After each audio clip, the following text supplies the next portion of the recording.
Yawwa. Wallahi wata awata da ke min iskanci wai nono na take tabawa. Hasbunallahu wa ni'mal wakil. Inna lillahi wa bagobira. Na? Suna na Usaini Abdulkadir dan Hajiya. Usaini Abdulkadir dan Hajiya. Ina kiran ki kai tsaye daga gidan rediyon kwato yancin al'umma karrama su da kuma martaba su wato Human Rights Radio and Television a cikin shirin mu na Barkata Family Arewa. Dan Allah. Kina ji na? Za ki iya matsawa ni magana da ke? Zan matsa me zai hana ban matsa ba. Bari ma in cire hijabi wallahi da markaɗin samu zan kai. Bari ma in cire hijabi na in ji daɗin jin sorry.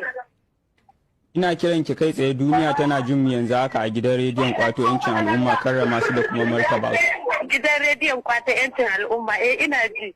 Akwai korafin da aka kawo daga Garba wanda shine mahaifin wasu yara guda biyu 'yan ƙanana da namiji da na mace wanda matar shi sunanta wane matar?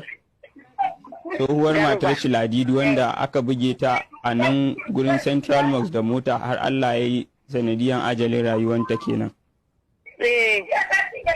A lokacin da aka kira shi yayan ita Ladidi maragariya ke ne kika kira kika faɗi maganar rasuwan.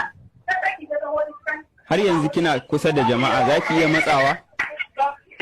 Zan iya matsawa. To ki matsa mana ina ta magana kuma kina cikin mutane. Ni da na ɗauki abin wasa ne wallahi bari ma matsa ga baki ɗaya.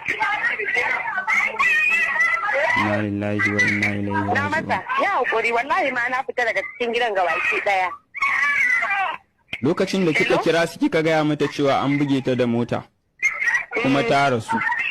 Kafin lokacin da shi mijin nata zai ƙaraso nan Abuja da ya zo aka nuna mishi inda kuke ya je ya sami ki yaran shi suka taso suka zo gurin shi suka gaisa da yaran kika gaya mishi abin